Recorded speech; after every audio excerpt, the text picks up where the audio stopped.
是你。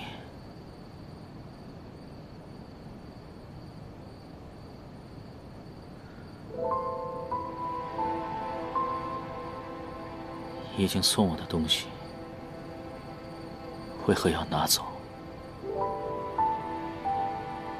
那你呢？你是不是有一天也要离开我？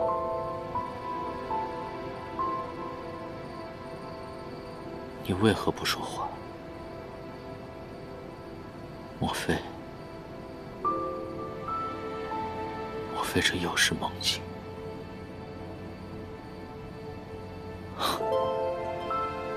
也好。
原来戏折子里说的“情不知所起”就是这样的感觉。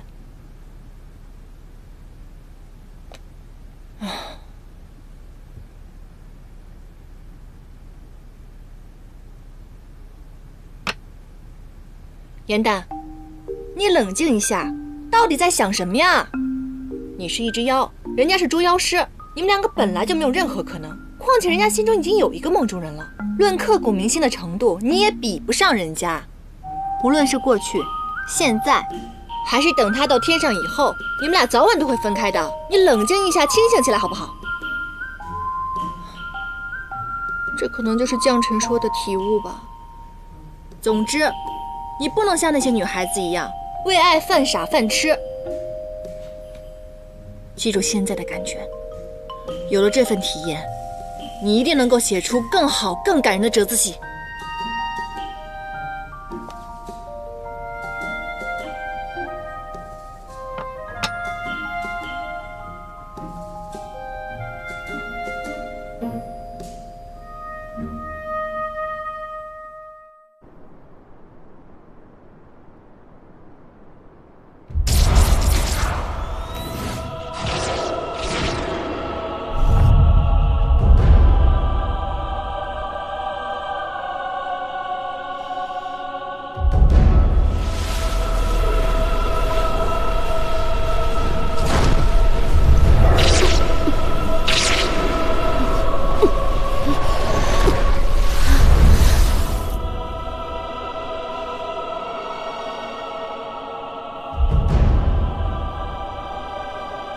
隐渊，从前我最开心的事，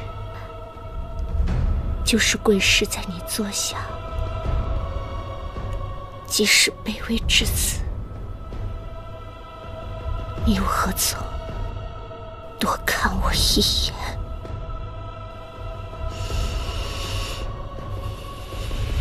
从今往后，绝不再对你卑躬屈膝。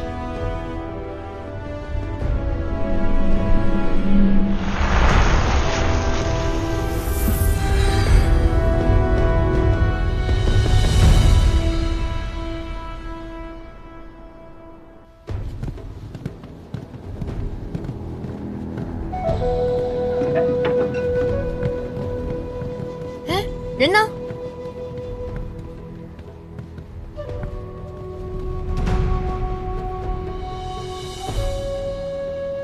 他没有喝入院酒，作业之人是他所化。你说这柳文阳真够奇怪的，他既然有未完成的心愿感到痛苦，为什么有了如愿酒又不喝呢？我们不该信他，他定是隐藏了部分真相，而且他只想利用我们拿到楚墨。他的那番话是故意说给我们听的。他怕是和魔族真的脱不了干系。哎呀，没想到小仙有生之年还能见到昭圣帝君的神器。我们三个呢，乃是天界的上仙，此次微服出巡，你快把仙旨拿出来，莫再推三阻四了。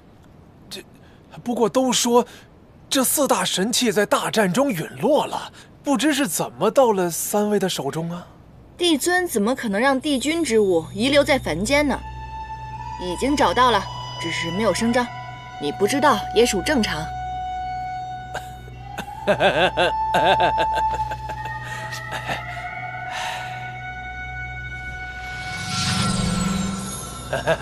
之前是小仙有眼无珠，这个限制就在其中，3位尽情翻阅。上仙议事，你且回避。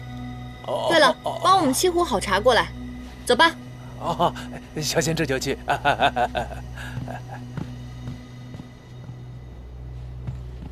哎，怎么样？是不是演得很厉害？看看。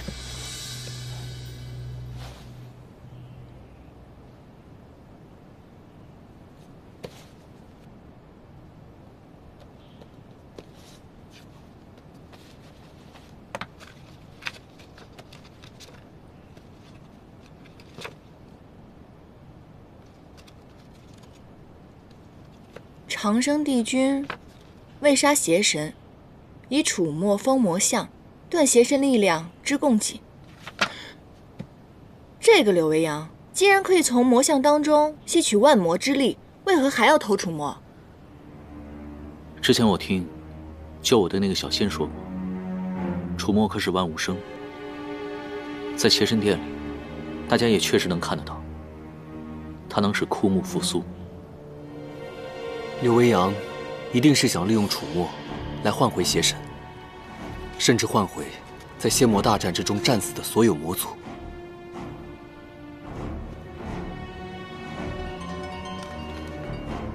你们看这个，看到了吗？万魔之眼世代相传，与魔像相辅相成，可以吸收万魔之力，并且深嵌在邪神之体，非死不得离身，唯有邪神之血方可破除。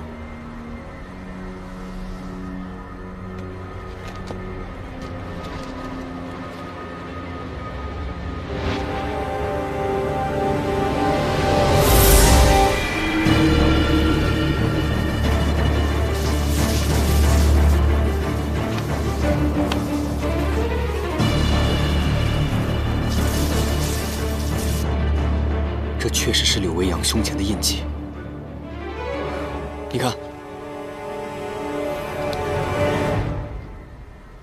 没错，他就是邪神。3位上仙，请用茶。哎，土地公，正好我问你个问题，这个邪神怎么只有半张脸？你有没有他全貌的画像啊？没有。这邪神战败之前呐，伪装的是淡泊寡欲、滴水不漏，见过其模样的人极少，所以只有这一幅半遮半掩的画像。不必再问了，他定是不想再牵扯到前尘往事。土地公，能否烦请你把所知道的仙魔大战所有的事情一并告知我们？好。这仙魔大战的导火索呀，是一位仙子之死。他叫陶子气，谓之上仙呐。他是天界的使者，频繁来往于仙魔两界，因此也便就认识了邪神。哎呀，这魔族向来狡诈呀。这邪神让陶子气爱上了他，不停地诓骗于他，让他以为魔族从无反心呢。哦，仙魔相恋，还有此等精彩的画本，继续讲，后来怎么了？这哪里是什么相恋啊，这分明就是一场骗局啊！这邪神待到时机成熟，便对外宣称说陶子气要刺杀自己，是仙界率先破坏了6界和平的诺言，这才进行反击，这便是仙魔大战的开始。那这个陶子气到底有没有刺杀他？这不过是邪神的一家之言，一个谋逆的借口罢了。但他杀陶子气的场面，可是万魔亲见呐。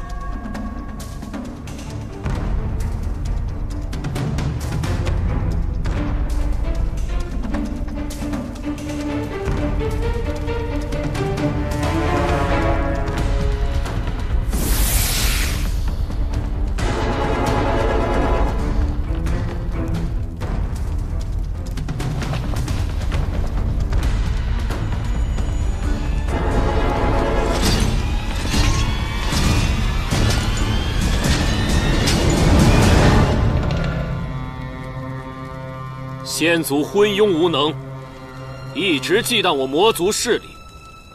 我为了族人的安宁，一直选择隐忍、避让，奈何天地老儿仍对吾等赶尽杀绝，竟以和谈为借口，派仙使陶子气实施刺杀之计。硕华长老为救吾，身受重伤，退让无法换来和平。只会让仙族得寸进尺。众将士亲见，吾今日阵前斩杀仙族使节，耻辱过往，譬如今日死。为了我魔族的和平与荣耀，屠尽仙族，一统6界。不破仙界，誓死不还！不破仙界，誓死不还！不破仙界，誓死不还！不破仙界，誓死不还！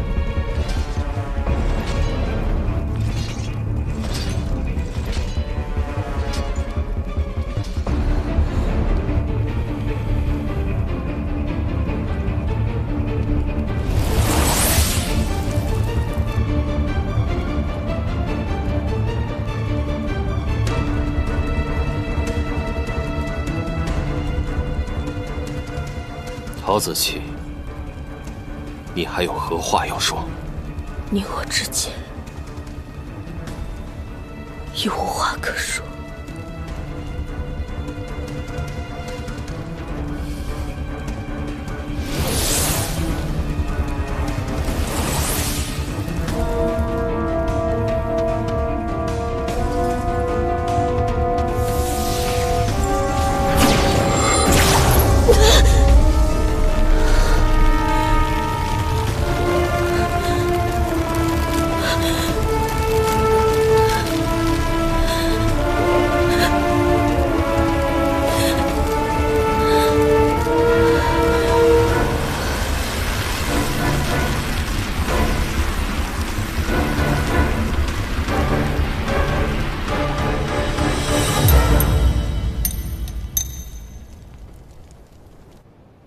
听闻仙魔之战后，所有的魔族战犯皆被打入生死场，而且永不得出夜望川，可是真的？哎呀，这么多年过去了，那些战犯早已积成一座望不到顶的尸骨山。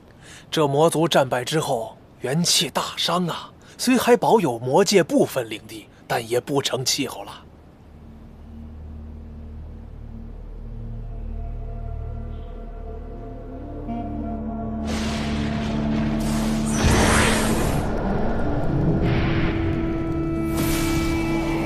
何人求找名利？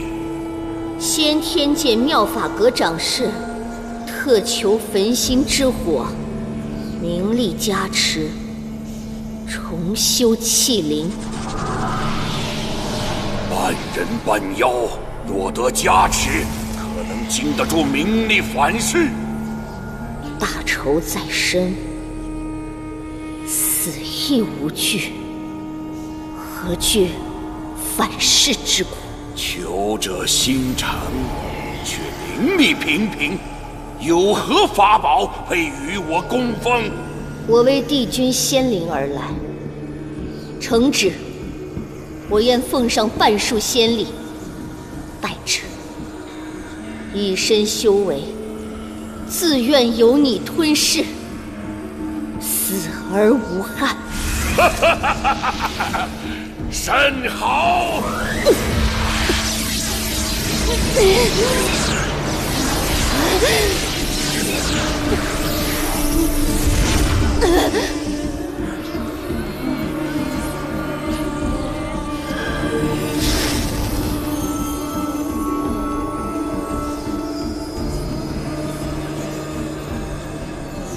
颜淡、殷渊，我定要你们付出比我痛苦100倍的代价。吃吧。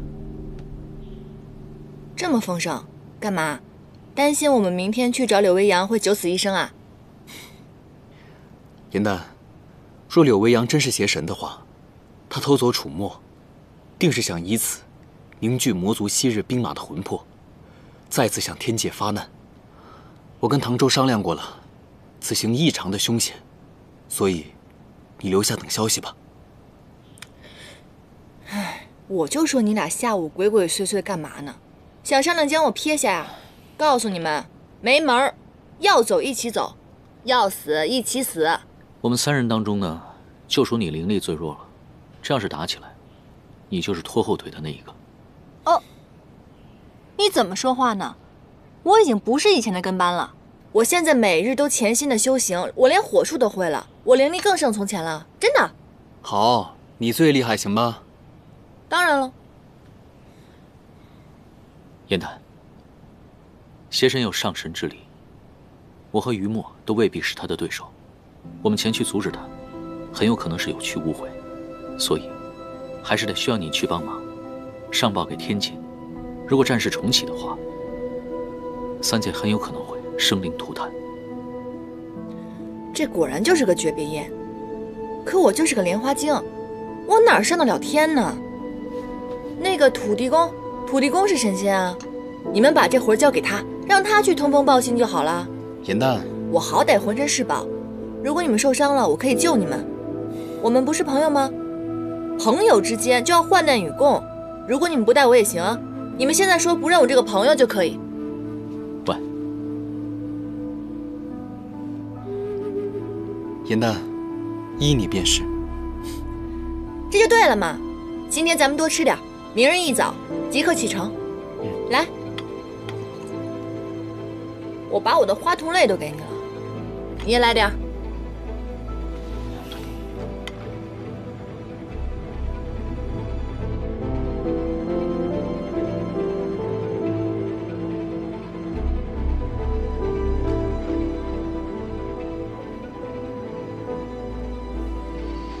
他醒来后，发现我们已经离开了，又要骂人了。只要他能安全一世，怎样都好。叶忘川曾困了你800年，我不会再让你回那儿受苦。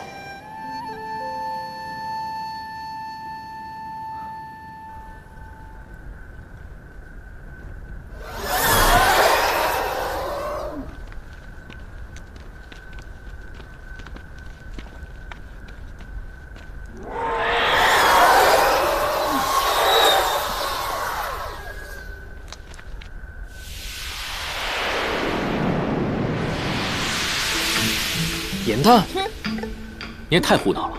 我就知道你们2个会狼狈为奸丢下我，我可聪明着呢，想丢下我没那么容易。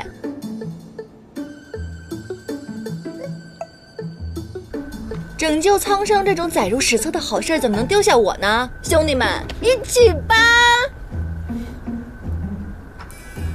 竟然用我的法器算计我，奸诈！我只对小人奸诈。阴阳关外的恶灵一旦发现生气，便会主动攻击闯门者。在这个时候，切记要屏住呼吸，否则就会被他们发现。于墨，你放心吧，咱们2个都不是凡人，那些恶灵是不会攻击我们的。反倒是你，唐周，你这个旱鸭子，你小心点吧你。谁是旱鸭子？你。我。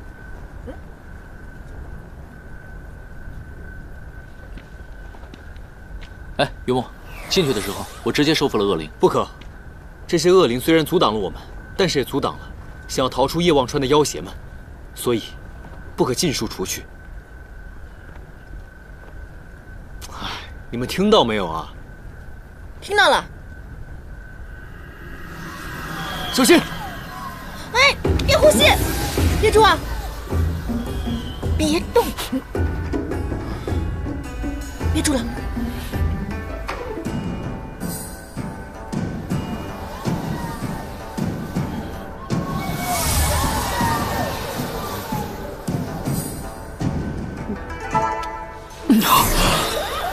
哎呀！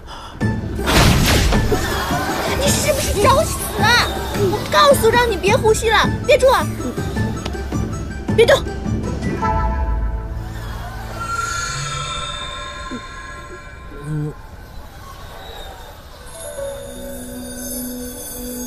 法环在手，约束于心，从此断情绝案，了却红尘。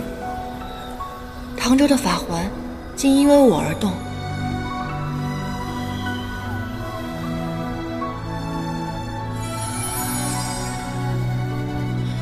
雨墨，快点来帮我们呀！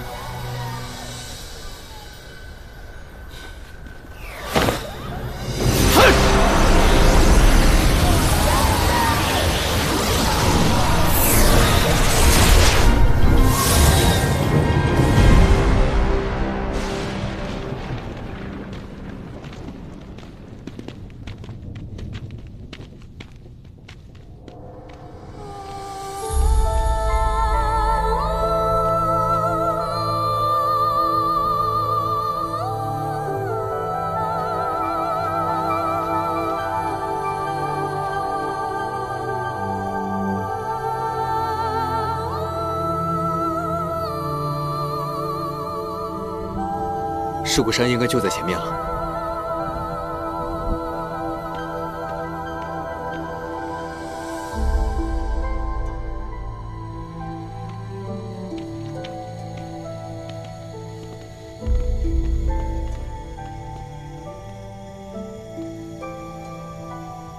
哇，之前土地公说过，曾经有一位帝君为了救一位仙子，劈山而过，这山重新聚合以后，便留下了一道寸灰不染的裂痕。我估计就是这个了吧。都说天上的神仙不能动情念，没想到这位帝君却做了如此浪漫之举。也不知道他们之间有着怎样荡气回肠的故事啊。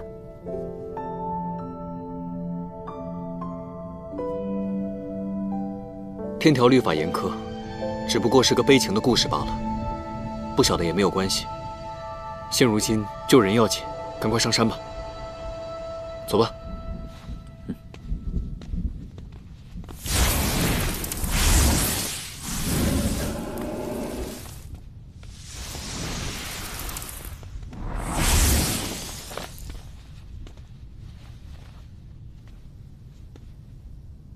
我已在此等候多时，你们果然没有让我失望，来得如此之快。既然你们来到此处，想必已经猜出了我的身份。你真的是邪神玄香吗？我多希望自己不是。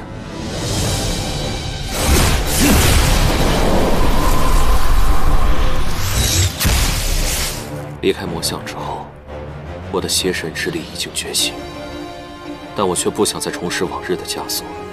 有的人生而为仙，而有的人则生而为魔。族人敬我为魔族首领，但从未有人问过我是否愿意。那你为何要盗走楚魔？我盗他来此，并非想复活千军万马，重振魔族，只是为了召回一个女子的魂魄。难道是陶子气？你杀了他的性命，又想复活他，难道你想以他的性命来要挟天界不成？我怎么可能杀他？他是唯一一个不把我当作邪神，而只是把我当作玄香的人。魔界的人看见你亲手杀了他，你不用再说谎了。那是硕华用傀儡术假扮我所为。傀儡术？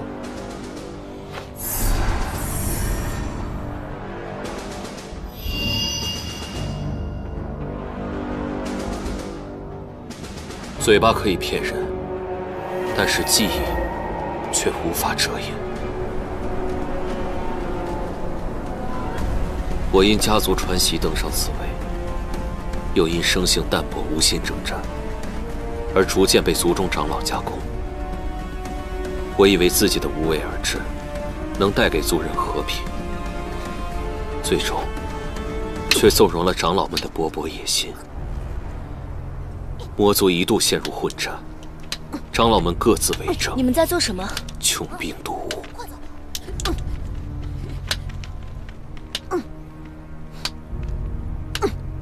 你为什么要打你族领袖的神像？邪神乃是你族的领袖，他的神像万万不可亵渎。我恨他，爹爹被他带走打仗，再也没有回来。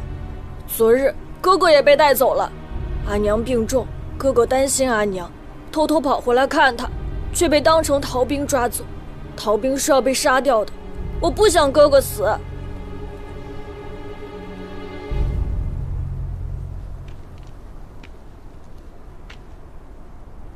撕毁邪神神像，乃是重罪。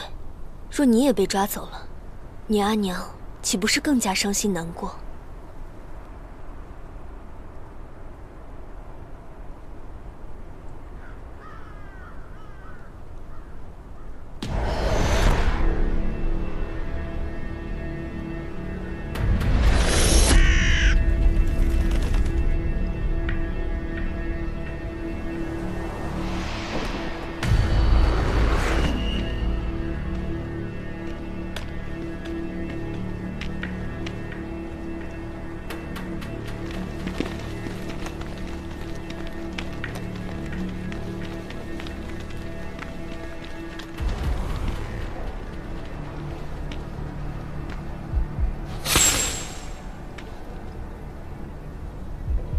姑娘，胆子不小啊！你是谁？为何认得我？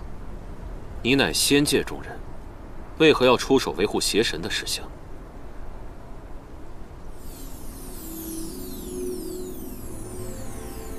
我并非维护邪神，而是怜悯志同。亵渎魔族领袖乃是重罪，我不想他因一时冲动而获罪受罚。他是魔徒，你是仙子，都说正邪势不两立。你却来救他的哥哥。六界众生平等，从无贵贱之分，善恶也皆由教化而生，至此何辜？乱世万民皆苦，我能渡一人，便渡一人。你如此说，让我这个魔族中人当真惭愧。你能来此处救人，也是易事，切莫妄自菲薄。救人要紧。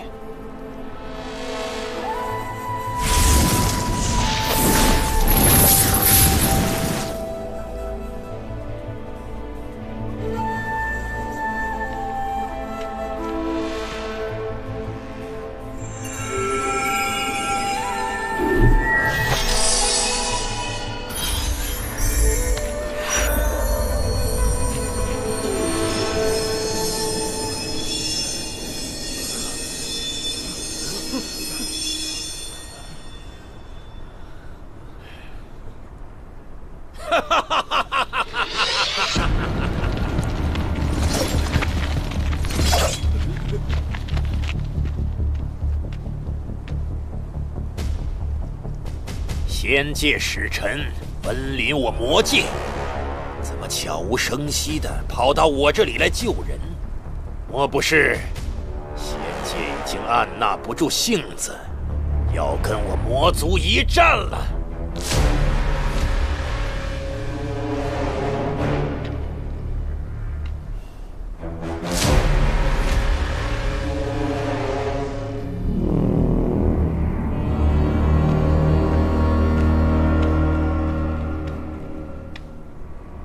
硕华长老，此行乃我私事，与仙界无关。因缘际会，我识得这位犯错的小兵，不知硕华长老可否卖我一个人情，让我将人带走？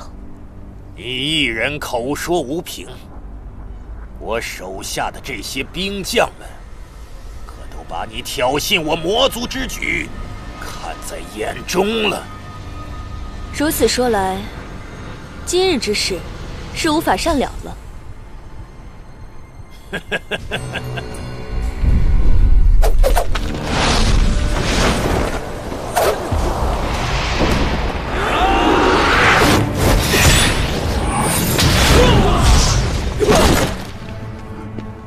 你们快走！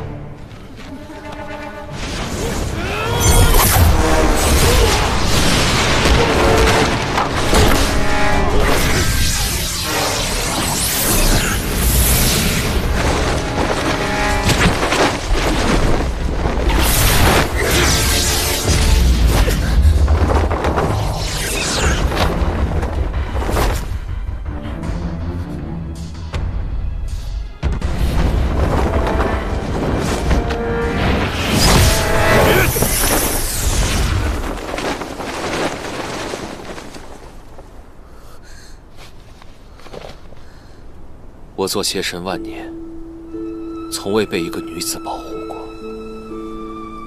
她想度困苦众生，我便想帮她完成心愿。不管我怎么替你求情，帝尊都不肯相信魔族毫无反省。仙界已经在备战了，我夹在中间，日日感觉自己行于烈火之上。玄香，倘若你没有骗我，便向仙族证明；倘若你不过是利用我的身份欺瞒仙界，我亦不怪你。此生能够遇到你，我死而无憾。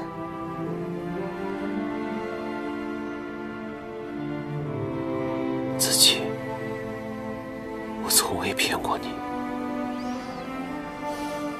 只要我还是邪神一天，便绝不会让邪魔开战，让你陷入两难。倘若你不是邪神就好了，我亦不做什么上仙。我们在茫茫六界寻安静一隅，万事纷扰，皆不入我们的家门，那该多好。若世间再无邪神，若魔像再无力量，无论硕华如何做大，这仗也打不起来。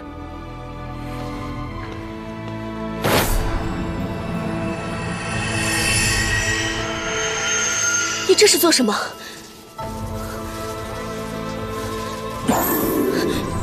你疯了吗？万魔之眼乃魔族之源，邪神生便不可离身。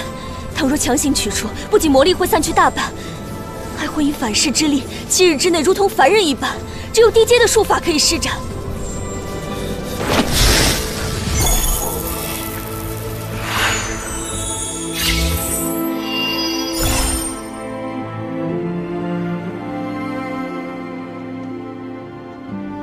没有了完整的万魔之眼，便无人可以催动魔象之力。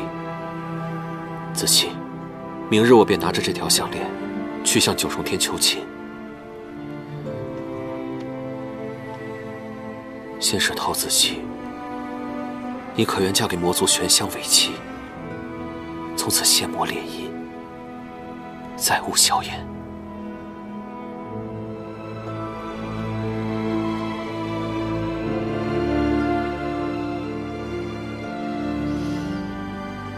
我们明艳是仙兽中最为忠贞之鸟，一生只爱一人。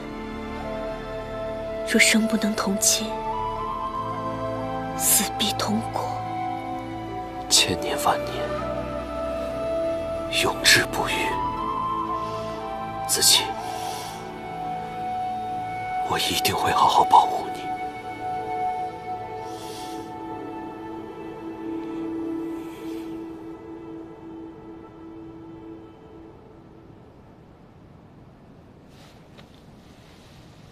子期，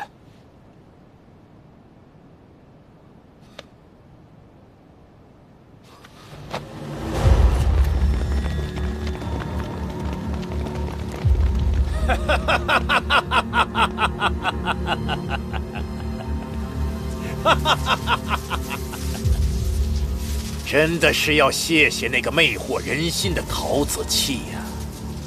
若不是他，我怎么会这么容易就拿到万魔之眼？哼！你把他怎么了？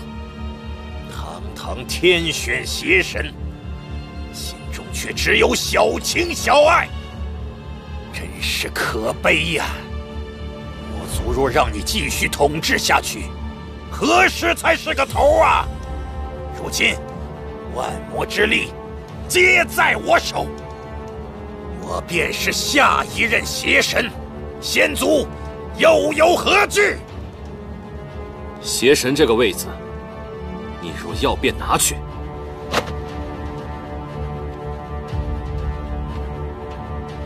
但你若敢伤害陶子期，我绝不放过你。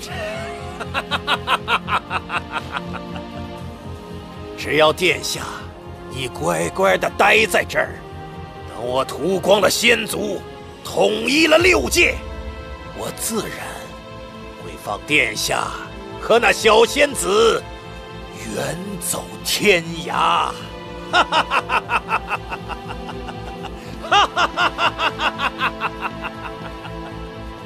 从此，我便被朔华软禁于邪神殿中。他以傀儡术假扮成我，开启了仙魔之战。数月后，我等到的是魔族大败的消息。长生帝君以楚墨镇压魔相，魔界的大部分疆土都被夷为平地。我一心寻找子期，九死一生之后被族人救出。在我失去记忆之前，却得知子期在阵前被击起，他至死都不知道杀他的人不是我。他死前一定是彻骨的伤心，我一定要亲口告诉他，我虽然辜负了魔族众生，但我却从未负他。原来众仙口中负心薄幸故事的真相竟是如此，真是可歌可泣。虽然你的故事合情合理，但你之前多次欺瞒，你的记忆是真是假，无法判断。这个结果，我早就料到了。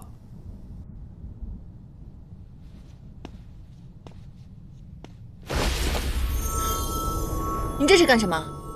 以楚墨复活生灵，单凭一人之力无法做到，所以我早就设下了同生共死的法阵。刚刚你们读取我记忆之时，法阵已经开启。助我，我们一同离开；阻我，我们同归于尽。你疯了吧你！往往选择相信你这版故事。我真的只是想救回我的心爱之人，用此卑鄙手段，实属无奈。我倒是觉得，可以再信他一次。他若说的是假话，助力之人即刻停手，他便什么也得不到。如果他说的是真的，可以成全他的一片痴情，魔族也会就此沉沦不复，永失其主。行吧，那我双手赞成。仙族死亡时，若仙灵并未散尽，便可用楚墨重聚魂魄，重塑肉身，开启重生之阵。需结阵之人献出一魂一魄，灵祭楚墨。除此之外，还需要2位法术高超之人，以灵力相助，暂缓结阵之人失魂落魄之缺。不行啊，我在书上曾经看过，3魂7魄乃是真身本源，若只强行断舍的话，宛如剔骨剜肉般痛苦。若是灵力不稳，性命都会没有了。若我复活之人不是陶子期，你们随时可以打断我。到时候我失去魂魄，要杀要剐，我任凭你们处置。好，我们可以去试一试。但若你说谎的话，我会立马毁了这个尸骨山。所以你最好不要骗人，否则我言出必践。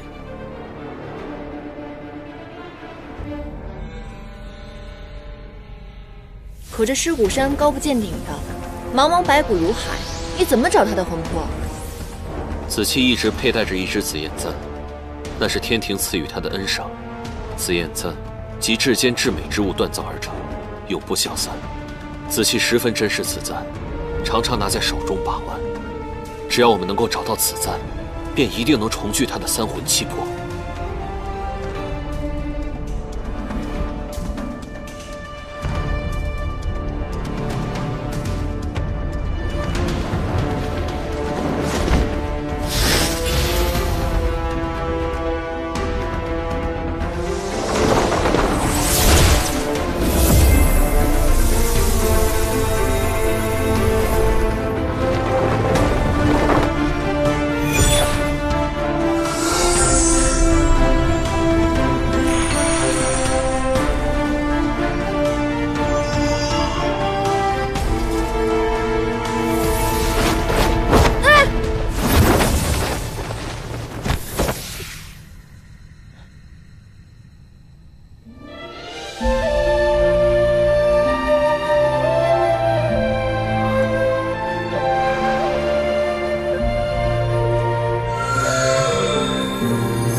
快把我放开吧，不然这样你伤口会越来越重的。无妨。若你心中没有我，怎会多次舍身相救？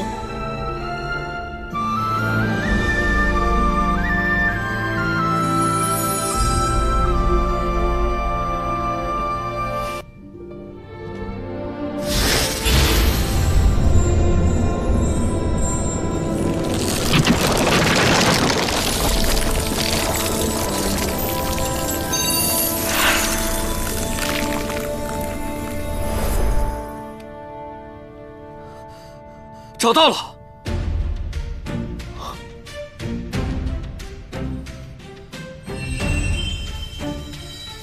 洞会交彻，复应王行，招无为有，逆张回灵。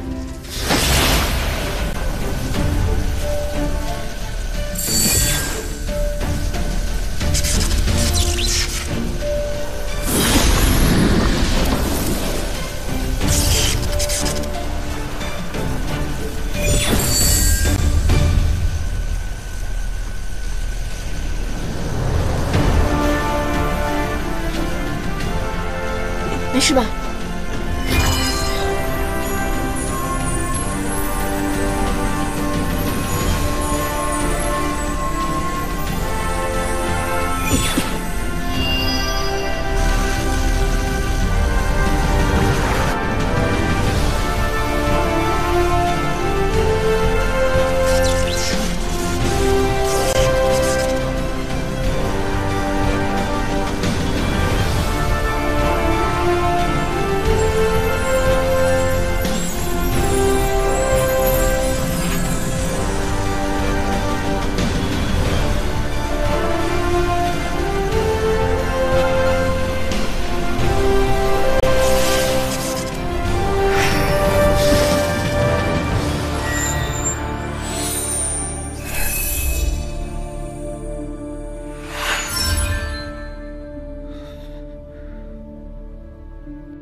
子期，玄香，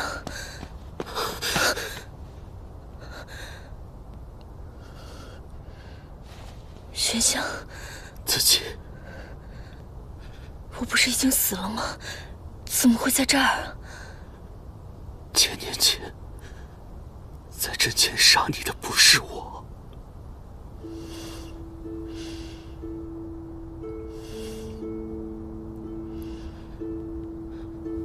我知道，即便那个人化作你的模样，可我识得你的眼睛。我知道那个人不是你。对不起，是我来晚了，让你受了这么多的苦。仙魔大战可还在继续？你又是如何复活我的？这是哪儿啊？这里是夜望川，我是用楚墨复活的你。仙魔大战结束，已经900多年了，其中的因由，日后我慢慢跟你细说。我已经死了900年了，那仙魔大战结果呢？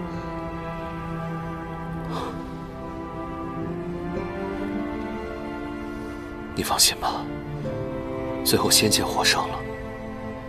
虽然我当年没能阻止大战的爆发，但是从今以后，我们可以过上我们曾经向往的日子了。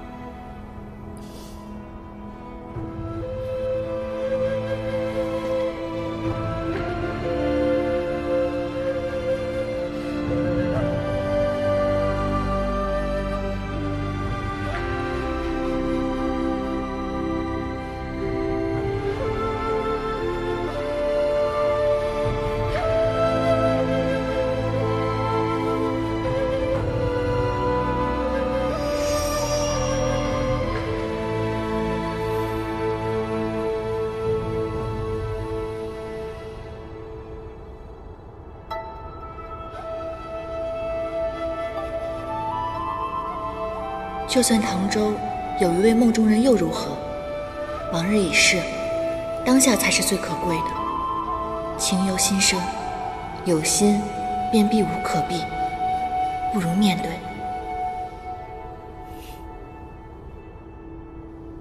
啊，对了，子期，多亏了他们3位，我才能将你复活。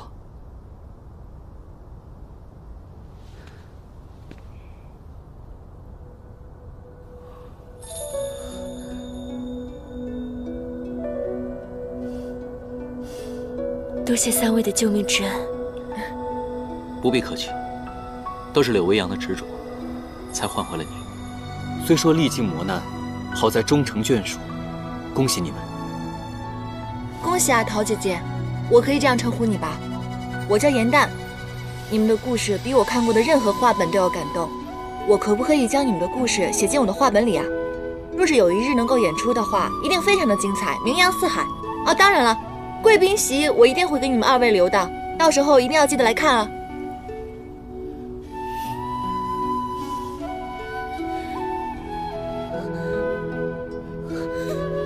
子期，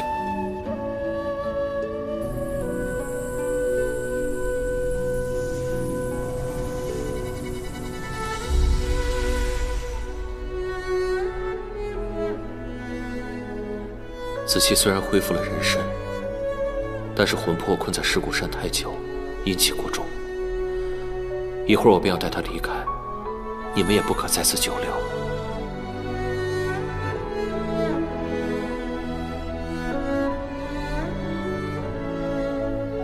桃姐姐脸上长了我也长过的青斑，或许我失去记忆前也来过这儿。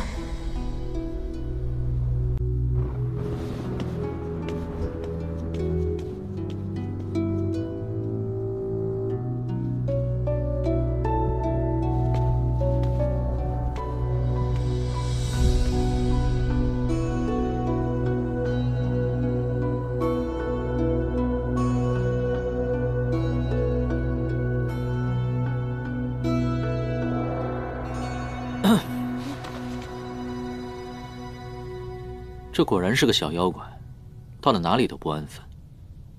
你不也一样吗？大半夜的来这儿，能安什么好心啊？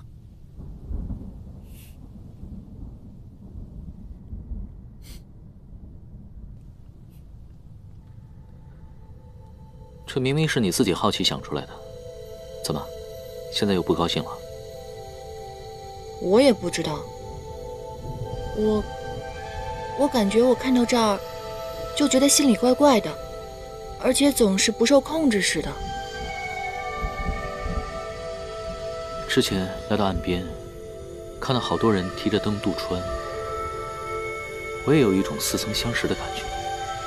我也是，我觉得特别的熟悉。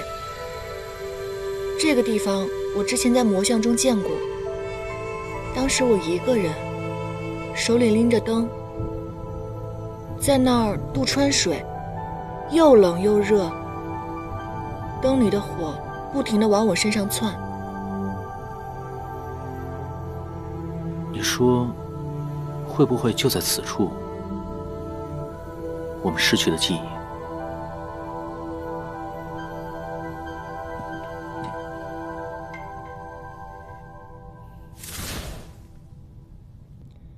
这果然有玄机。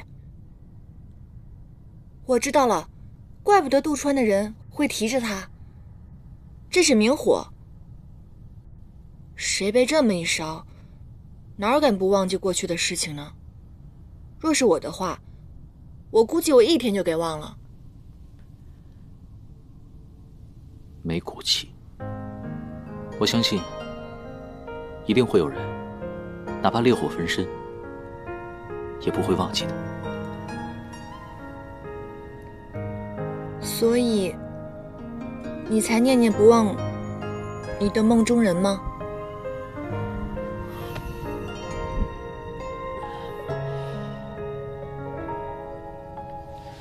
我看你要不然拿着这个灯去川中走一走，没准儿不仅能够想起之前的梦中人，还能够知道你是如何辜负人家的。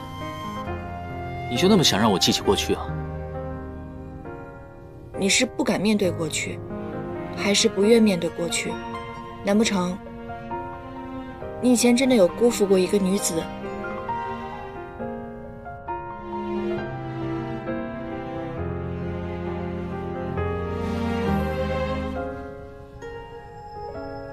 燕丹，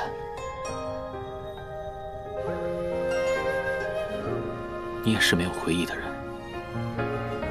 若你不在乎过去，我也不在乎。都怪时光风逝，红尘沙里吹向你，心字涌入潮汐，频频问起青春。你是凌霄派未来的掌门，而我不过是一个顽劣的莲花精，干嘛总对我这么好？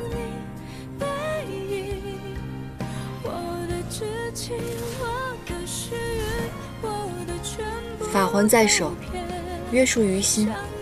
可是之前你的法环动了，我想知道，它是因为我而动的吗？美在唇香人静，尘埃落地，仍有期许。听闻良辰佳句，两人美景总相依。风凉半醒，悲深雨滴，不妨似雨大梦不醒。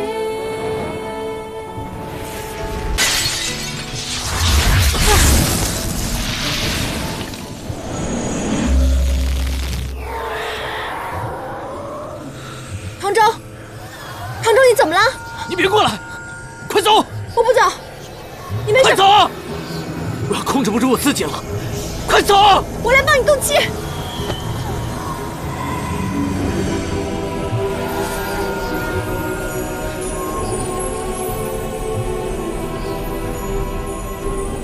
此人是我心中所爱，怎奈情深缘尽，终将一别。唯愿他前尘散尽，生生世世自由快活。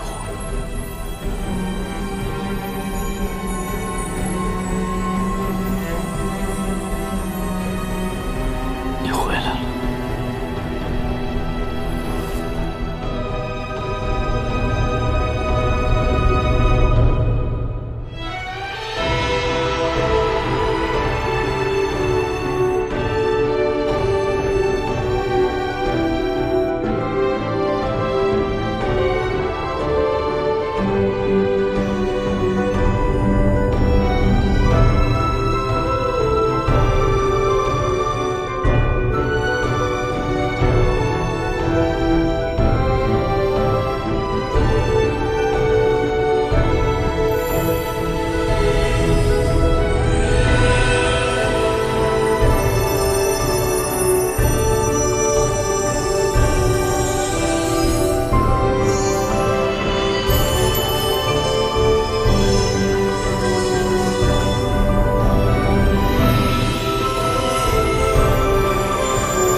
贵君，是你！本君先好，清离应渊帝君，欢颜如莲，悲苦如己，浓尽碧枯，淡遮履身。妹妹，颜淡。这是不离镯，我在上面施了不离锁，只要你靠近我15步之内，就会像刚才那样飞走。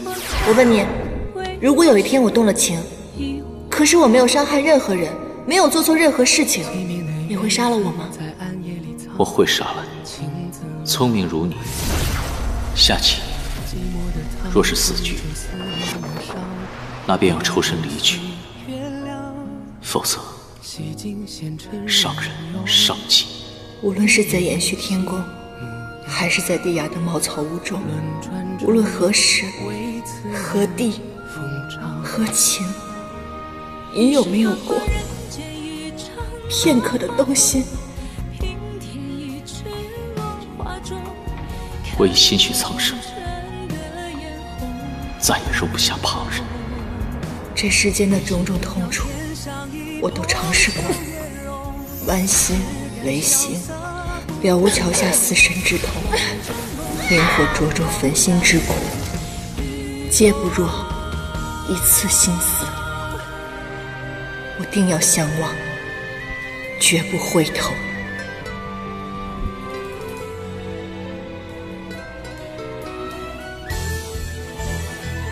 演员。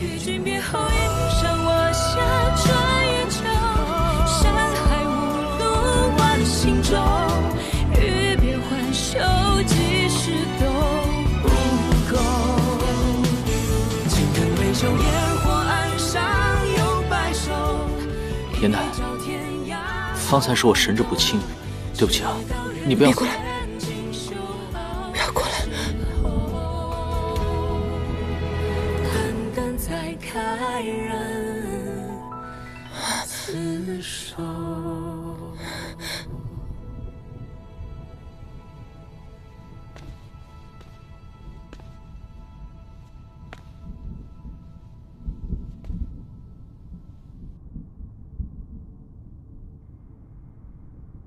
你们竟自己送上门来了，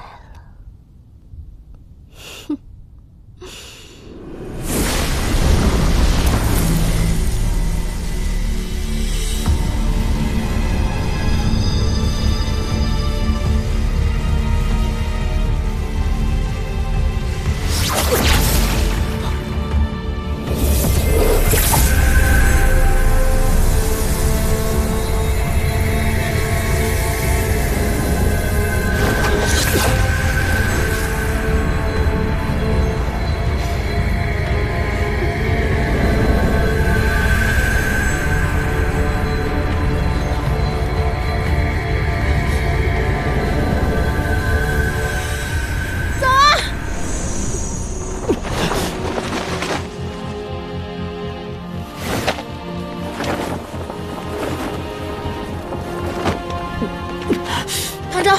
没事吧？没事。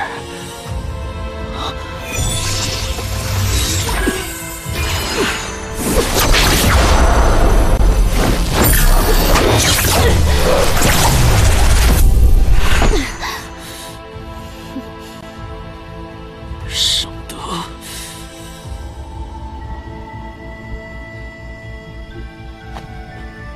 唐昭，竟然没死！我命不该绝，而今日便是你们的死期。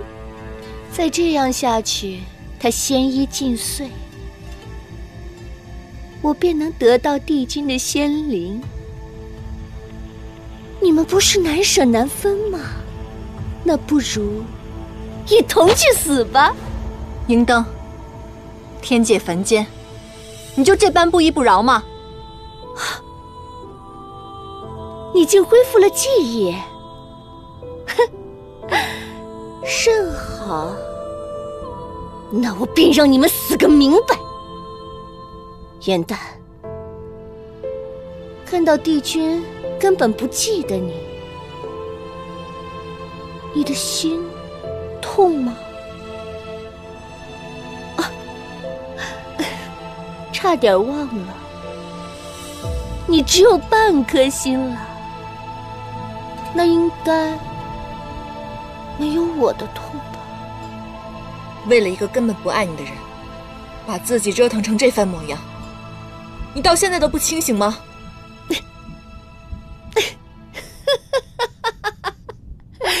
既然得不到，那不如大家一同化为烈火，共成灰烬。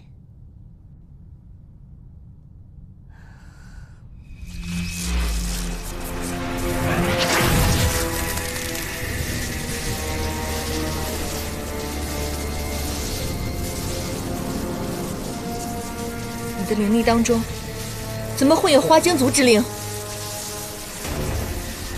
我能灵力暴涨，多亏你们花精全族。你的族人虽灵力不高，但妖元纯净，人数众多，最适合化为己用。记住，他们皆因你而死，你活一日，周围人永不得安生。你真是疯了！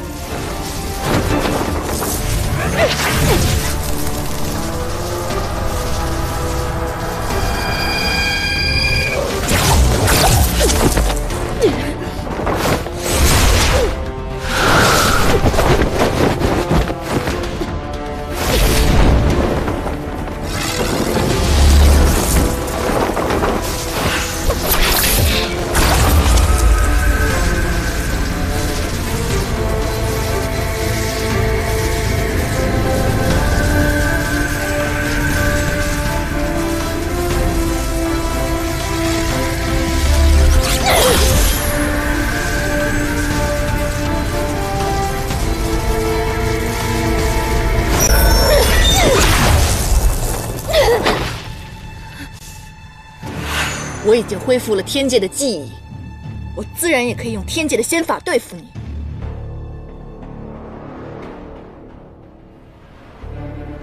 一不做，步步做，一切都无法回头了。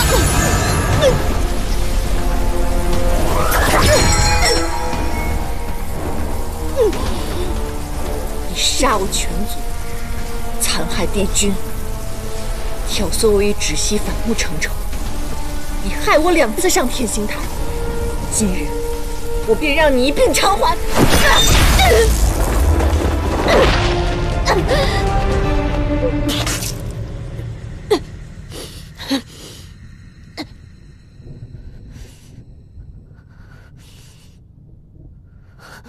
为什么我苦修千年，化形成仙，本可仙途无忧，扶摇直上，却为帝君因爱生恨，最终落得个不人不妖，灰飞烟灭的下场。今人作父，难道我一开始便都错了吗？我丢了半颗心，将臣丧了整条命，而你罪有应得。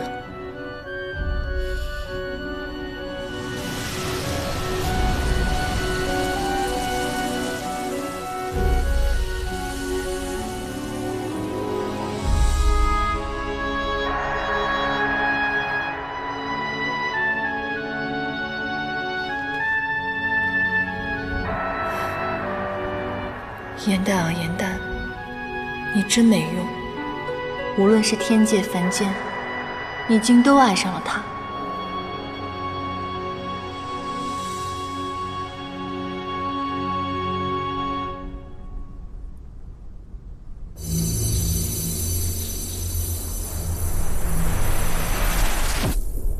我虽然暂时压制住了他外溢的仙力，但是他仙衣破损严重，恐怕也撑不了多久。为今之计，只有找到第4件神器，或许才能有所好转。可是3界茫茫，我们去哪儿找？我可以救他。邪神之力都无法修复，你要拿什么去救？如果不是我拉着他去川上划船，他也不至于会如此。我自己惹的事情，我自己负责。放心吧，我浑身上下都是药，我一定能有办法的。况且，这凌霄派未来掌门人的人情，我要定了。我们2个在外面守着，有什么事情你随时唤我。不要再婆婆妈妈的了，你有这个时间，不如去给我做个宵夜。等我大功告成了，我们一起吃。走吧。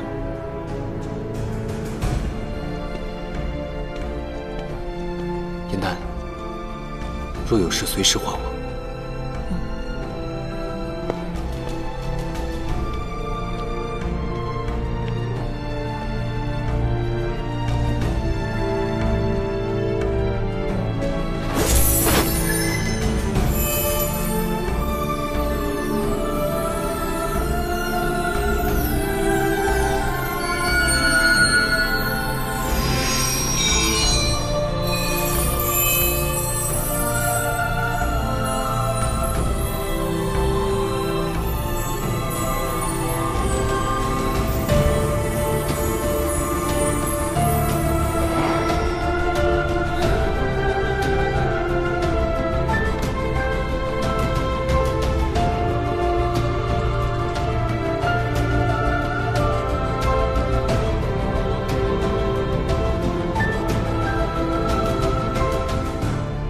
为何到最后，终究是我想起来你，而你却忘记了这一切？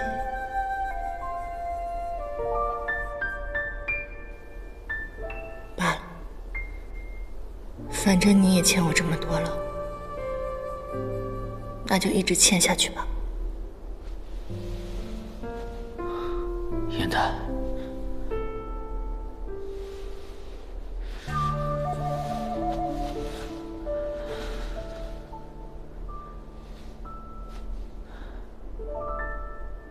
你为了救我，做了什么？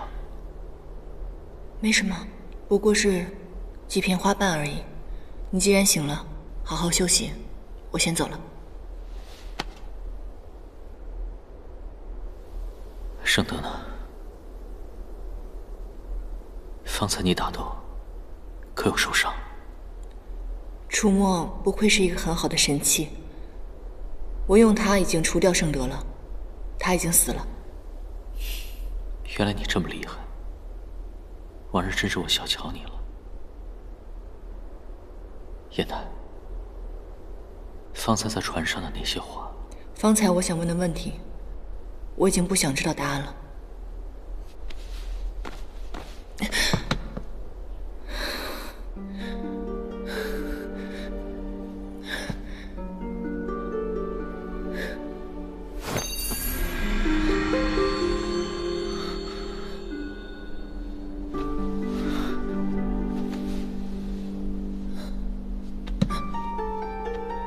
叶楠，你给了我你的心头血，你疯了吗？你知不知道这样有多危险？那怎么办？难道眼睁睁看你去死吗？你明明什么都给不了我，你为什么总要纠缠我？你为什么总要出现在我面前？你怎么只有半颗心？另一半去哪儿了？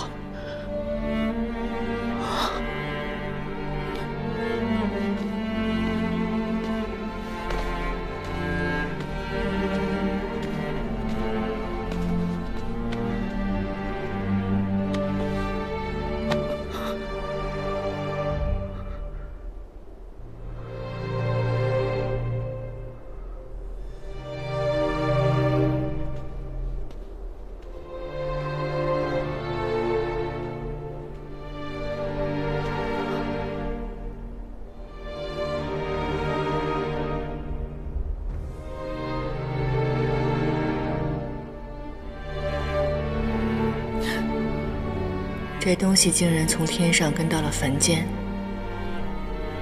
真是因缘际会，命运难避啊！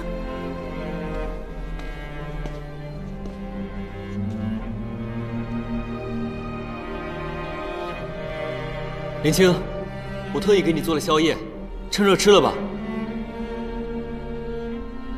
不用了，雨墨，我方才救唐周的时候有点太累了，我想早点睡了。你刚才出来的时候我看到了，你已经面无血色了。你到底是怎么救人的？如果你身体上有什么不舒服，你跟我说，我帮你想办法好吗？真的没事儿，我只是薅了几片我的花瓣而已，我睡一觉就没事了。等唐周好了以后，我得好好使唤他，让他还我点灵力才是。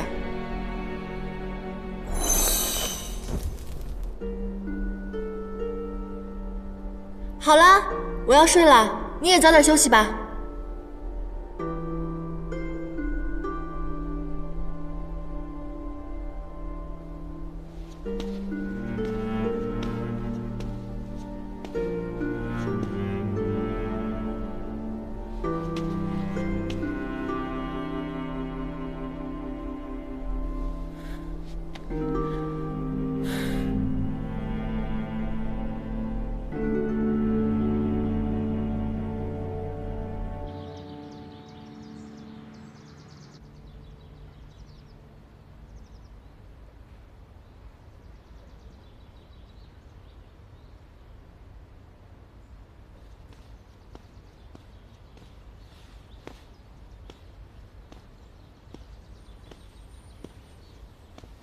子期，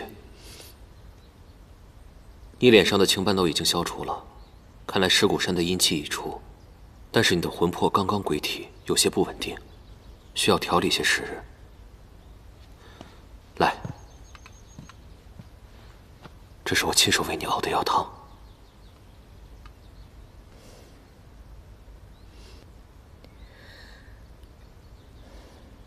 玄香，我请你帮我打听之事，可有回音了？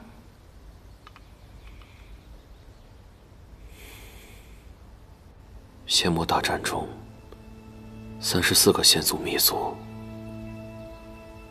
明焰族没有幸免。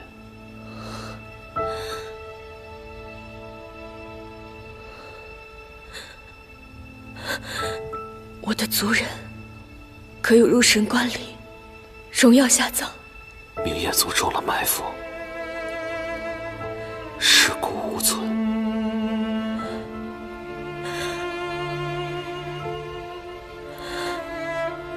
对不起。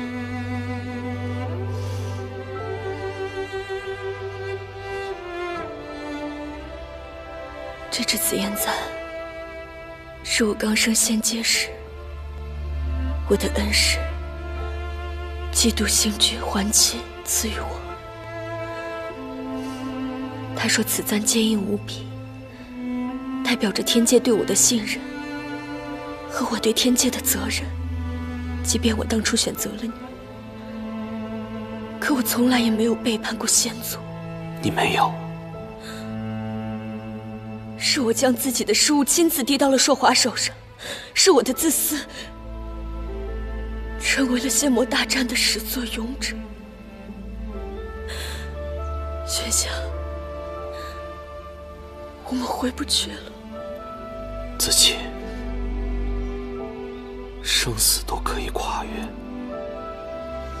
我们为什么就不能重新开始呢？不，我们中间隔着的从来都不是生死，而是枉死仙族成千上万的性命。玄香，让我走吧。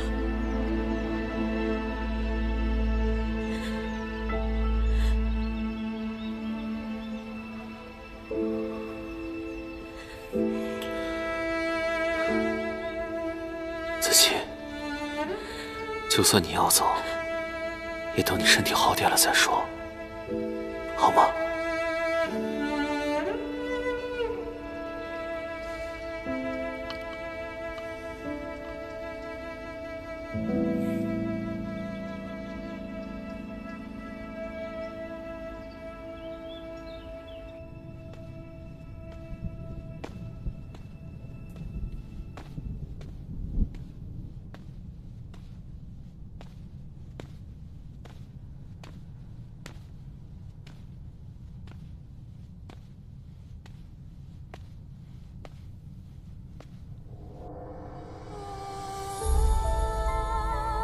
上一次我能够忘记，这一次我一定能。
我们当真有缘，没想到又遇见了。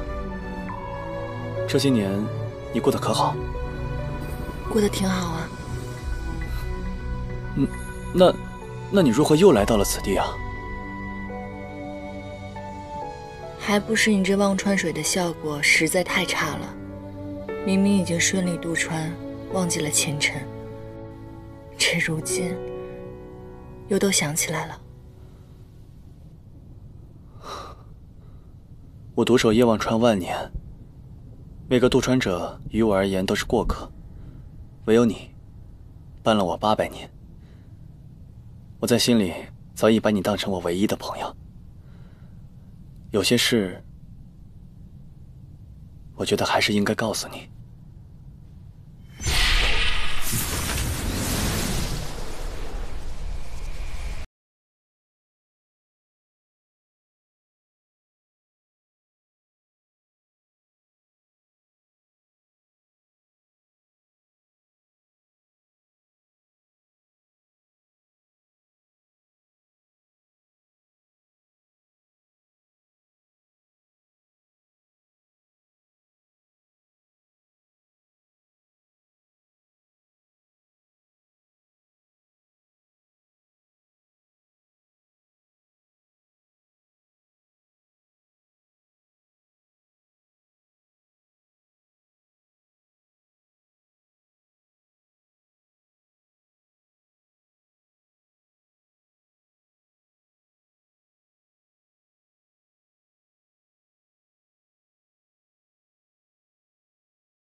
我带着所有的记忆，又重活了一次。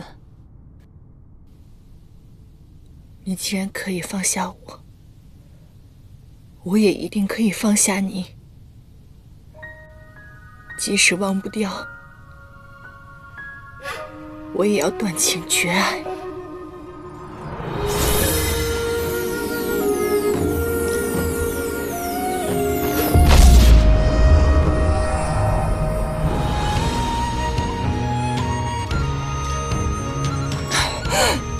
严大，不要太伤心了，因为帝君并非无情，他也是没办法。从此以后，我不会再爱他了。我只想为自己而活。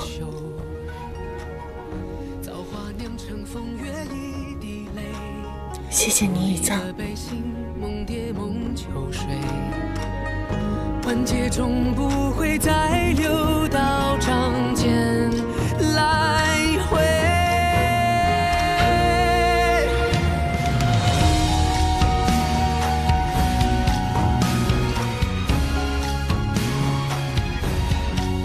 沉香燃明灭，情屑散长空。前尘终肠断，相思早随风。眼淡复得情根，回首往昔，不愿再现情沼。再次缠绕的命运，是失而复得，还是得而复失？世人道沉香如屑，再难回头。可有人甘愿化为烈火，只因余温未尽。如今唐州仙体破裂，命在旦夕，众人为寻最后一件神器，再踏征程。帝君归位指日可待，应渊终将解开身世血脉之谜，揭开潜藏袭击者的真面目，破解仙魔大战疑云。故事未到尽头，待沉香重燃，再与君约。今日起，神界与仙界合成为天界，冥界已在战中夷为平地，不复存在。妖族地界、魔界摄战领地，皆化至凡间，统称为凡界。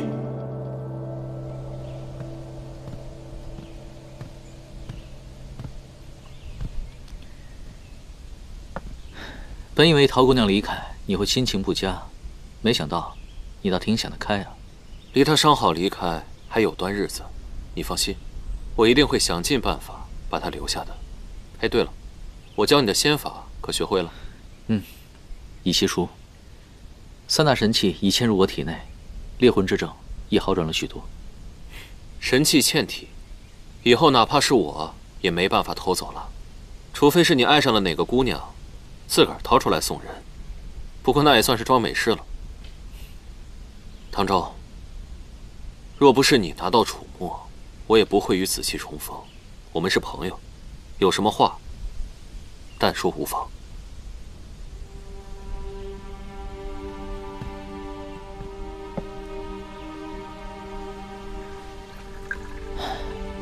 都说在其位，则谋其政。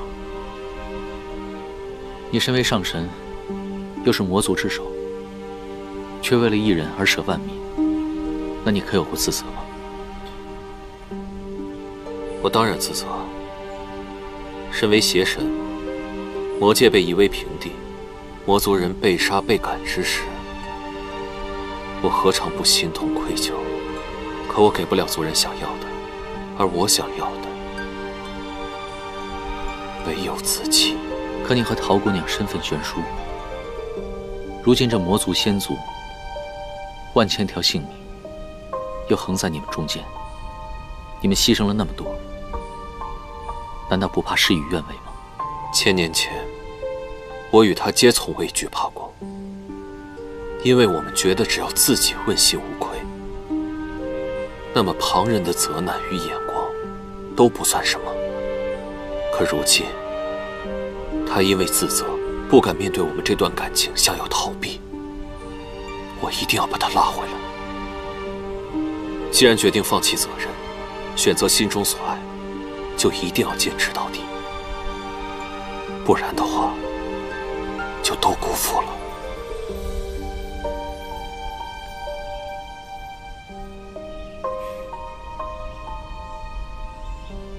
唐周，若是现在严旦有性命之忧，你愿舍身相救吗？我会。你看，你连命都可以不要，那么喜欢你这3个字，就这么难说出口吗？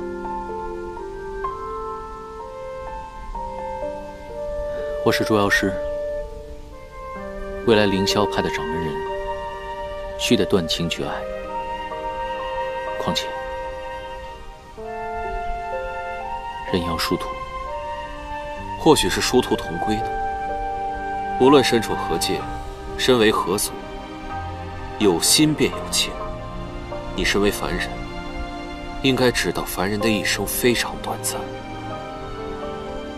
有花直须折，莫待空折枝。唐周，他曾劝你忘却前尘，珍惜眼下。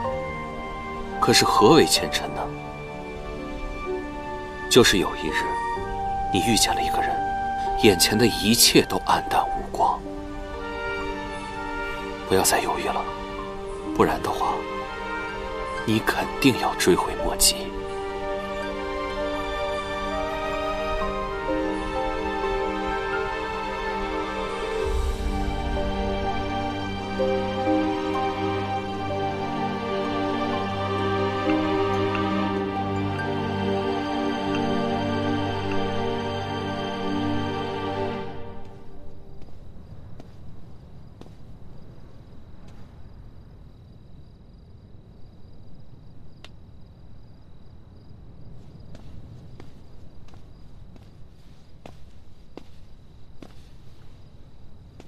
你在等我？嗯。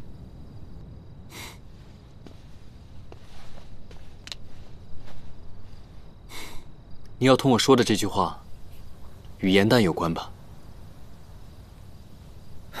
什么都瞒不过你的眼睛。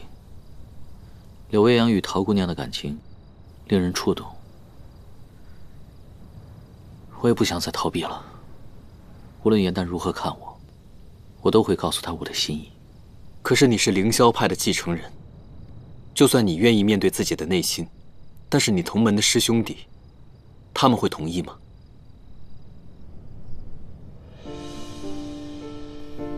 我知道，你也喜欢严旦，你们相处得更久。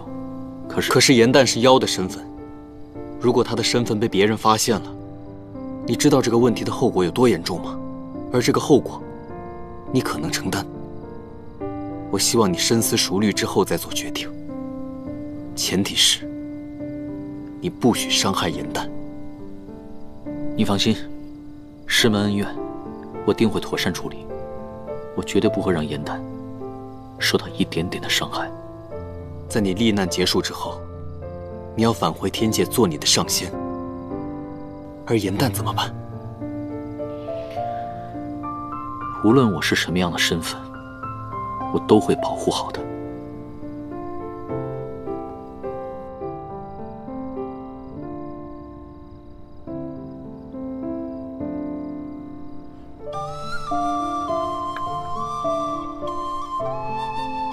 别看严旦平日嘻嘻哈哈的，看起来无忧无虑，但实际上他最是爱恨分明。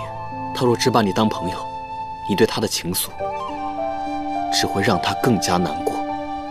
他若拒绝，那你们两个恐怕连朋友都做不成。这事你都有想过吗？不管结果如何，我都不想让自己留下遗憾。每个人都有自己选择的权利，我绝不会干涉你自己的选择。但是我告诉你，就算你是我兄弟，如果你伤害严旦，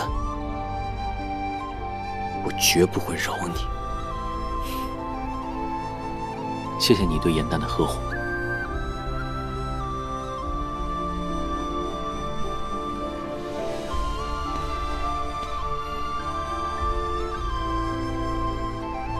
于梦，你放心，我不会让严代因唐州受一点点伤害。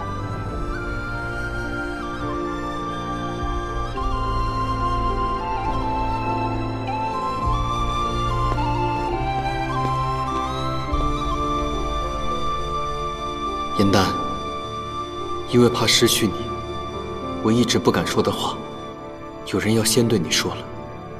其实，我也是自私的。我想凭此看一看，我在你心中，真的只是主公和靠山吗？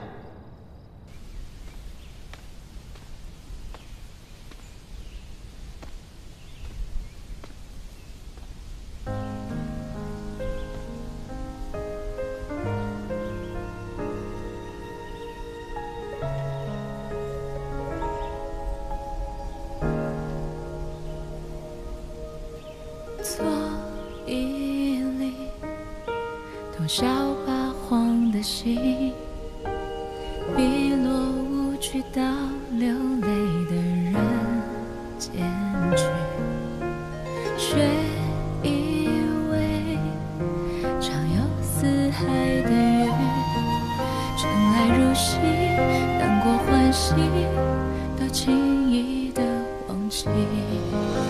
你越过了青丝缠入指尖，还沉迷于一瞬间花开的时期，偶尔兴起也泛愁绪。严丹，我决定不做凌霄派的掌门人了。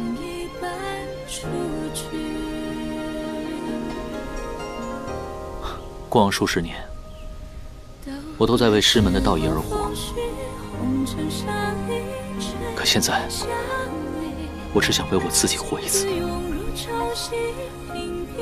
一路走过来，你多次救我于危难当中。以后，换我来保护你。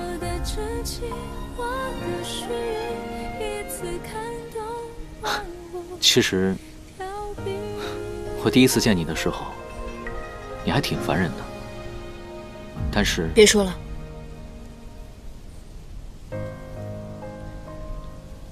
别说了。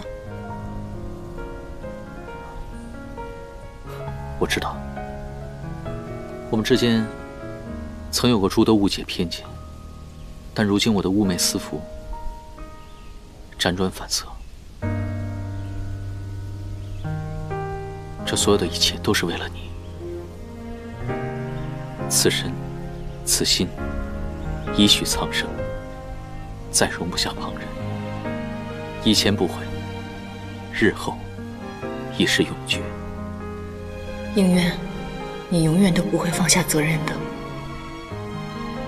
那你梦中的那个人怎么办？你难道不找他了吗？你现在跟我说这样的话，你对得起他吗？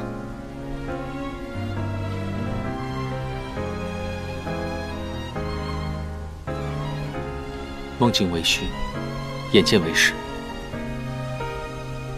我要珍惜眼前的你。回头接幻境，对面知是谁？我们之间是没有可能的。可我不愿留下遗憾。都怪时光风逝，红尘沙一吹向你，心字涌入潮汐，频频问起，情之所起。你做什么？这不是龙王给你的幻翼珠吗？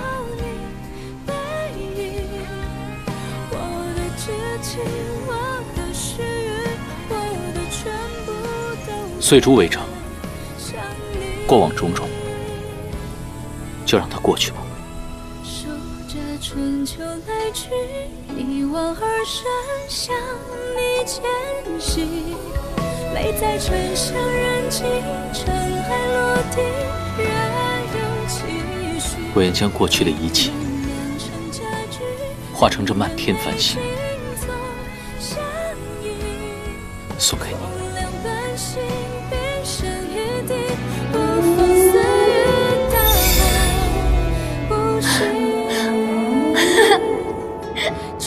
多啊！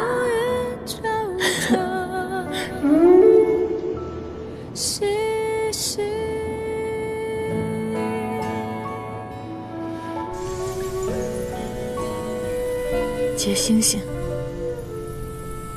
又是结星星。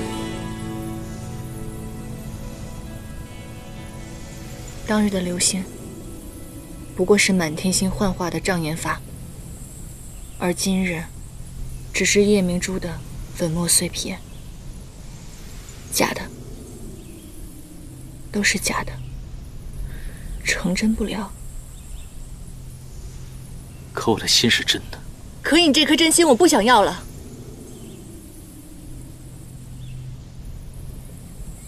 你不要再白费力气，我再跟你说一次，你我之间绝不可能，我是不会喜欢上你的。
镇妖链与掌门法环相互感应，近日镇妖链频繁震动，唐师兄他是不是遇到了危险？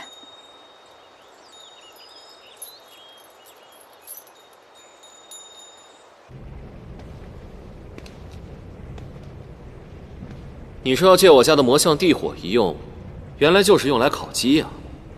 魔火烤鸡，3界只此一家，颜代一定喜欢。唐州表白失败，你看起来很开心吗？我有什么可开心的？此事我早已经料到了。我也提醒过他，若是跟颜淡表白遭到了拒绝，恐怕连朋友都做不成。颜淡那么难过，我又怎么会开心呢？我作为他的主公，他是我的连亲，我只能烤只鸡，哄他开心喽。既然如此，那么我也要烤一只，给我家子气尝尝。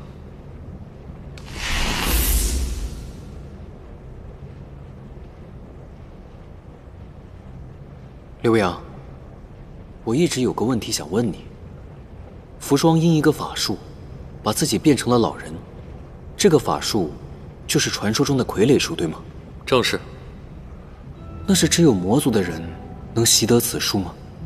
习得此术之后，想变成任何人都可以吗？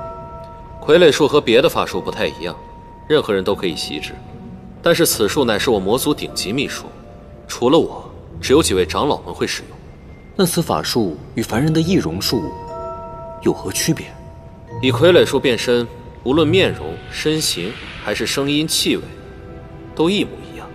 除了同会傀儡术的人，旁人根本无法破解。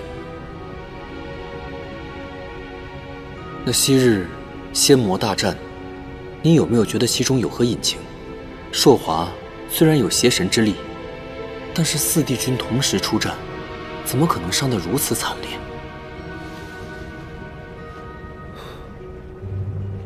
哪怕是我亲征，也毫无胜算。最终是仙族获胜，但是从人员折损上来看，更像是2败俱伤。可如果有人从中作梗的话，那坐收渔翁之利的人又是何人呢？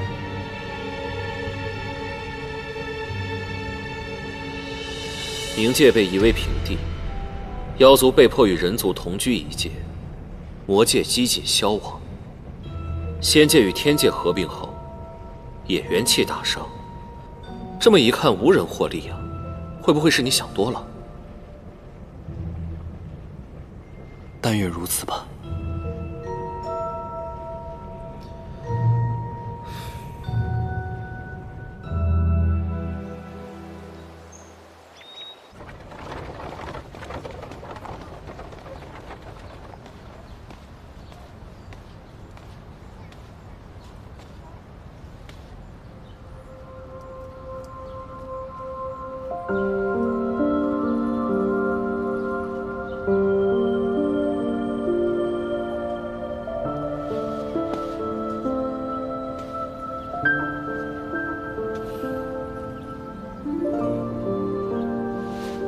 元代，这身打扮怎么样？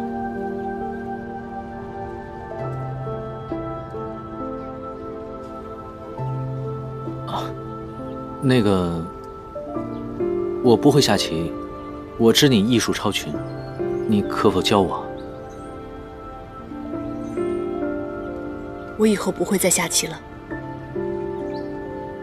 那个，以前你最讨厌这个不离所了，先让我教你此术。若你不开心了，便可以用它来教训我。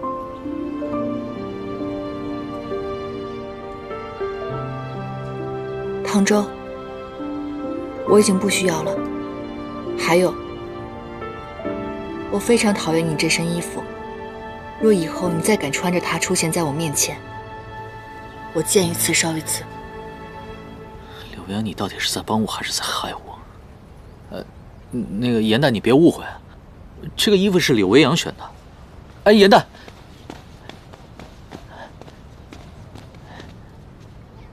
严旦，我说的话都是经过深思熟虑的，并非一时兴起。这只橙花簪兜兜转转，又回到了你手里，这就是我们的缘分。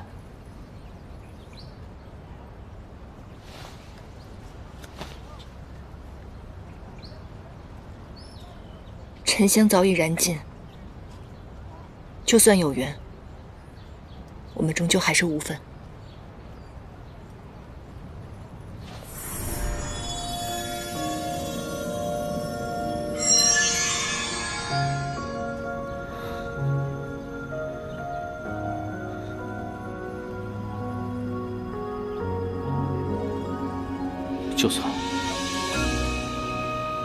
就算真的是我一厢情愿，你也要毁了他们。难道你从未对我有过一丝心动吗？严丹，你清醒一点，他不可能永远是唐周，他早晚会变回那个冷酷无情的帝君应渊。会走出一滴泪吞海浪，执迷于遗忘。没有。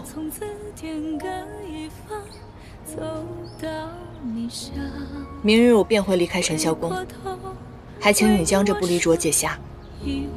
从此以后，我们不要再见面了。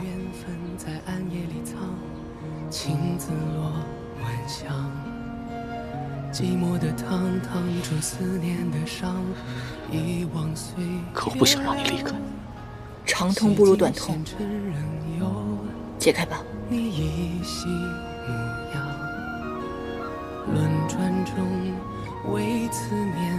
寸步不离。一世繁华人间一场落花风，平添一池落花中，看破红尘的眼红。你是遥遥天上一捧秋月容，只敢潇洒不敢浓。梦中有两人与共。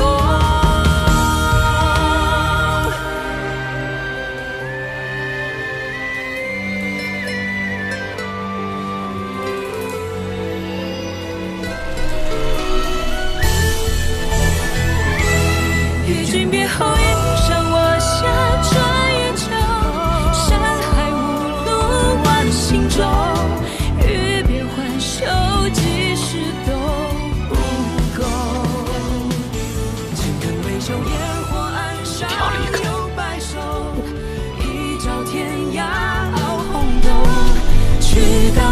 间静修好时候，胆敢再开人厮守。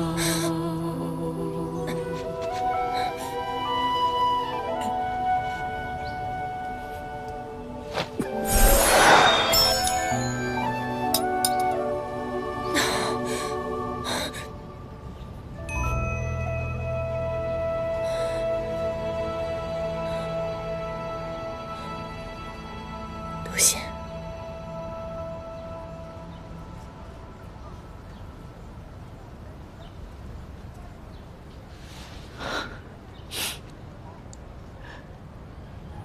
燕丹，我们还能不能像从前那样，只做朋友，可好？20。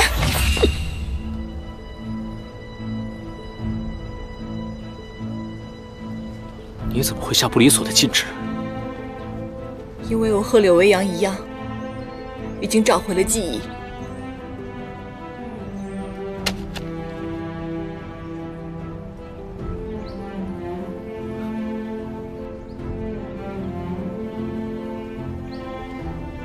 你的记忆里有不离所？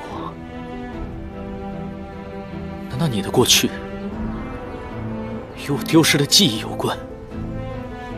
没有，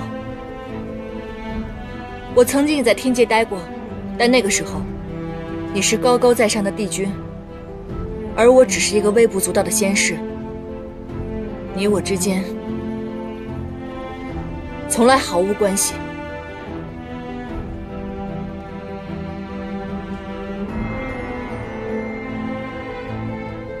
如今你有法环的禁锢，来日你有天条的禁锢。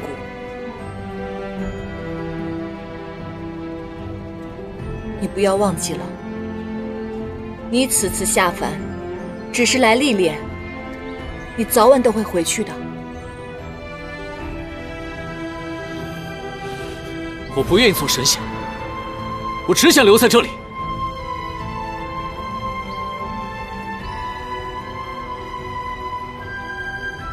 900年前，夜望川边，我一直都在等这句话，而现在，一切都太晚了。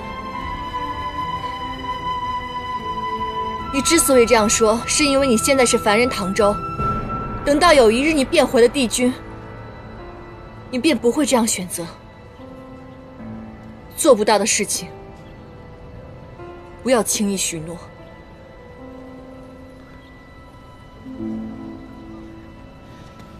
我的帝君回忆是如何的，我不知道。我只知道，我身为帝君时，若遇见你，也必定会爱上你。即便你恢复了记忆，我还是会选择和你在一起。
想哭就哭吧。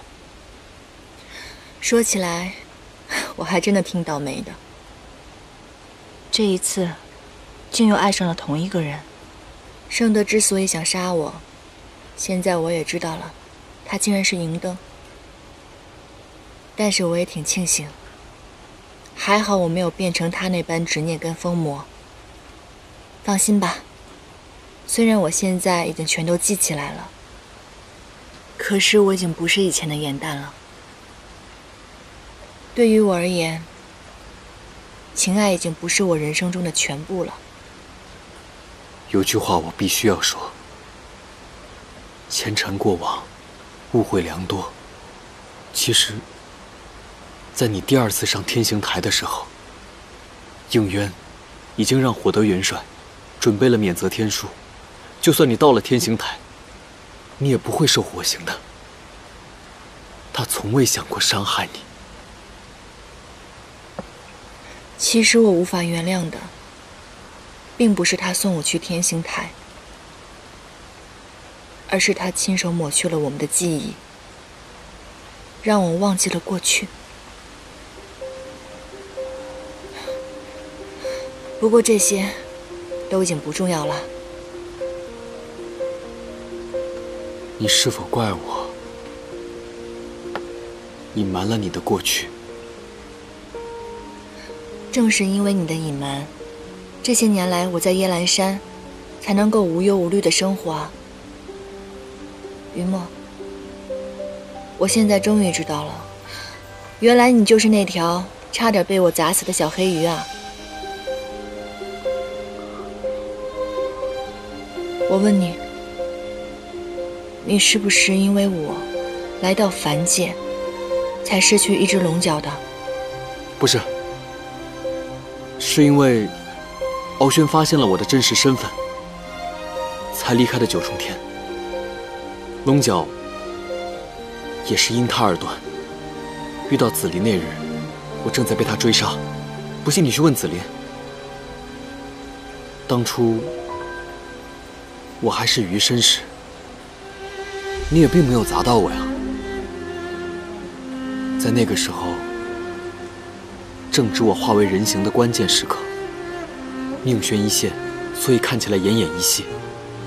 是你显出真身相护，才让我顺利化出了人身。这么说，我还要感谢你呢。否则，我怎么可能找你当靠山，让你随意给我起名字呢？没想到当初还有这番因缘际会。其实恢复记忆也挺好的。我知道陆明升了官，还真是给我们仙氏长了脸。还有姐姐，银灯落得如此下场，定是姐姐的手笔。如今，我知道姐姐心中还有我，便是已经很好了。现如今，芷溪已经升了仙阶，做了妙法阁的掌事。如果你想见他，我可以找陆明安排。不必了，别去打扰他平静的生活了。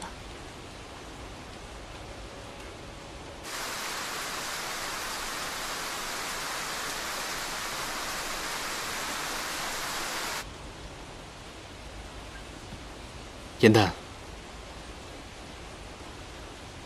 既然你恢复记忆了，我就不能再占你的便宜了。那从此以后，我继续做你的跟班，可好？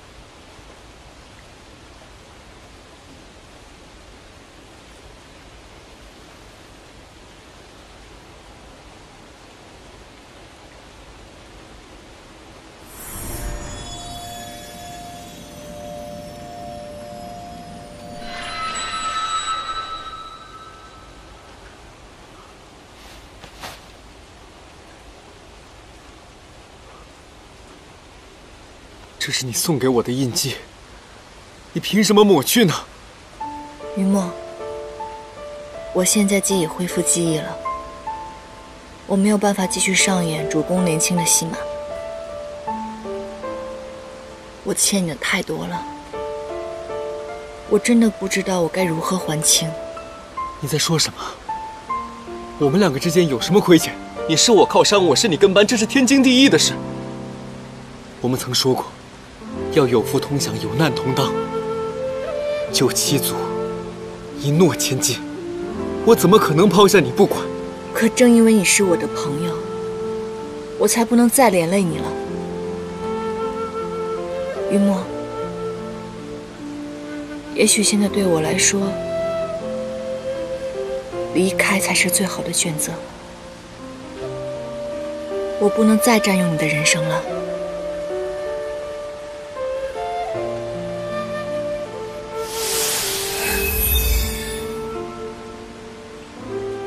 严丹，这是你签的卖身契，期限未到，不可毁约。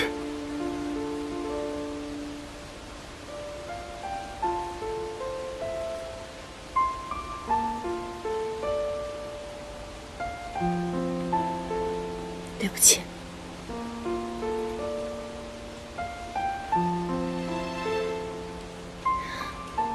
我去意已决。